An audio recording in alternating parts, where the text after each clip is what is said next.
ये कहानी है 1953 की कि जब अमेरिकी CIA और बरतानवी खुफिया एजेंसी MI6 के एजेंट्स ने एक कामयाब ऑपरेशन करके ईरानी वजीर आजम डॉक्टर मुसद्दक को माजूल करवा दिया। 2 अगस्त 1953 की रात 12 बजे एक अमेरिकी एजेंट तेहरान में वाक़े CIA के सेफ हाउस से बाहर निकला।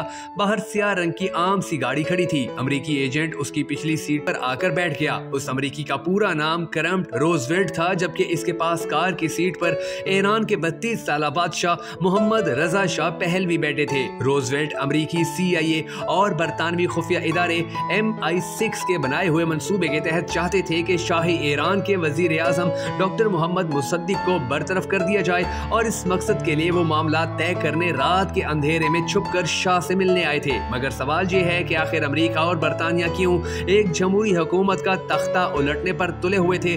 दरअसल 1908 में एंग्लो पर्शियन ऑयल नामी एक बरतानवी कंपनी ने ईरान के खोजिस्तान सूबे में तेल के वसी ज़खायर दरियाफ्त किए। 1914 में बरतानवी हुकूमत ने इस कंपनी के 51% शेयर खरीद लिए।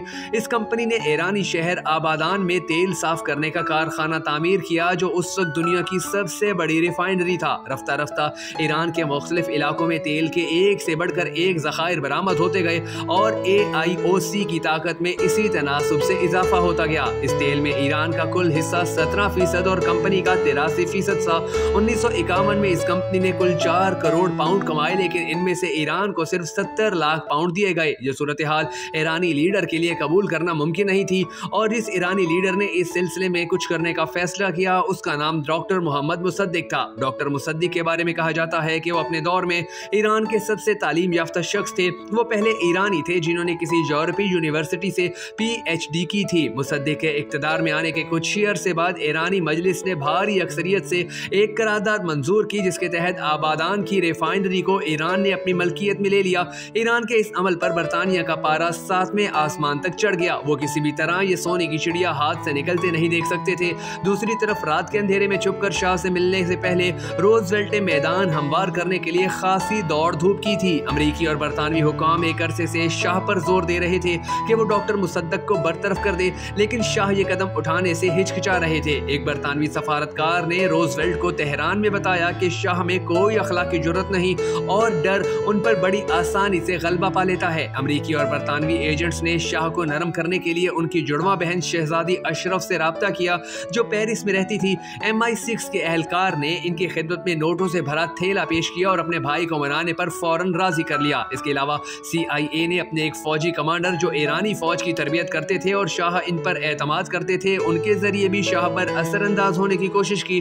बरतानिया ने पहले तो हमला करके आबादान पर कब्जे का मंसूबा बनाया, लेकिन उस वक्त अमेरिका में हैरी ट्रूमैन की हुकूमत थी जो इसके हक में नहीं थे। इधर से मायूस होकर बरतानिया ये मामला आलमी अदालत इंसाफ और अक़वाम मुत्तहिदा में लेकर गया, मगर दोनों जगह से उसे शिकस्त का सामना करना पड़ा। फिर उसने ईरानी तेल खरीदने वाले मुल्कों को ब्लैकमेल करना शुरू किया, मगर डॉक्टर मुसद्दक ने हर ऐसी कोशिश के जवाब में कहा कि मैं बरतानिया को कोई रियायत देने पर ईरानी तेल में फ्राई होना ज्यादा पसंद करूंगा। जब सारी तदबीरें उल्टी हो गई तो बरतानिया ने प्लान B के तौर पर खुफिया एजेंसी MI6 के जरिए डॉक्टर मुसद्दिक का तख्ता उलटने की ठानी, लेकिन वो ये काम अकेले नहीं कर सकते थे। उन्हें दुनिया की सबसे ताकत और खुफिया एजेंसी CIA के वसाइल और महारत की जरूरत थी। मगर एक बार फिर सदर ट्रूमैन आड़े आए। इत्तफाक से उसी साल अमेरिका में सदारती इंतखाबात हुए और आइजन ने ट्रूमैन को हरा दिया। चर्चिल ने आइजन से मुलाकात करके इन्हें बावर करवाया कि डॉक्टर मुसद्दक दरअसल छुपे हुए कम्युनिस्ट, और इन्हें मजीद इक्तदार में रहने दिया तो ईरान पके हुए सेब की तरह सोवियत यूनियन की झोली में जा गिरेगा। अमेरिकी लोहा गर्म था,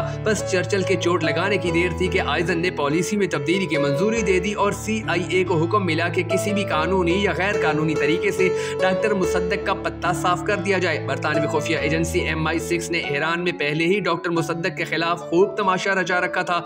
एक तरफ CIA ने जनरल फजलुल्लाह जाहिदी को $1 लाख देकर मुसद्दक की जगह अगला वजीर आजम बनने पर राजी किया, तो दूसरी जानिब ऑपरेशन एजेक्स के डॉलरों की मदद से तेहरान की गली गली में CIA और MI6 के फंडेड मुजाहरे होना शुरू हुए। फिर लिफाफा बरदार सहाफी अखबारों में बढ़ चढ़कर डॉक्टर मुसद्दक और उनकी पॉलिसियों के परखचे उड़ाते रहे।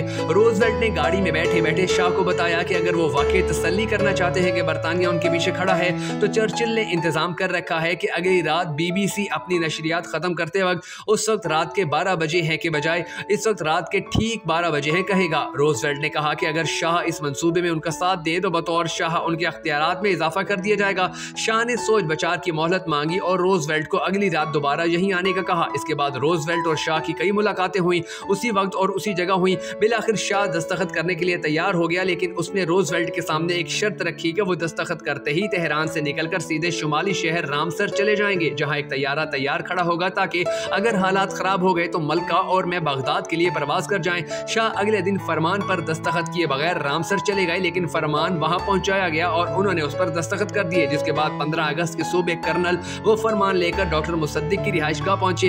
डॉक्टर मुसद्दिक ने यह कहकर फरमान मुस्तरद कर दिया कि शाह के पास उन्हें माजूल करने का अख्तियार नहीं, लेकिन जनरल ने ऐलान कर दिया कि मुसद्दिक माजूल हो चुके हैं और उस वक्त मुल्क के असल वजीर आजम वो हैं। लेकिन इस दौरान मकबूल रहनुमा मुसद्दिक की हमायत में शहरी सड़कों पर निकल आए और हर जगह झड़पें छिड़ गई। तीसरी दुनिया के मुल्कों की फौजें अपने मुल्कों में ऐसी गैर यकीनी सूरत हाल बर्दाश्त नहीं कर सकती, इसीलिए फौजी बैरकों से निकल आए और 19 अगस्त को टैंकों के एक दस्ते ने डॉक्टर मुसद्दिक के घर को घेर लिया और यूं ईरानी वजीर आजम माजूल हुए और ईरानी जमहूरियत की कौंपल पनपने से पहले ही कुचल दी गई। शाह जो इस वक्त रोम के लग्जरी होटल में CIA के खर्च पर बैठे हालात का जायजा ले रहे थे, बाजी पलटते देखकर 22 अगस्त को खुद भी पलट आए। हवाई अड्डे पर और अड्डे से शहर जाने वाली सड़क पर सैकड़ों मद्दाहों ने उनका वालिहाना इस्तकबाल किया।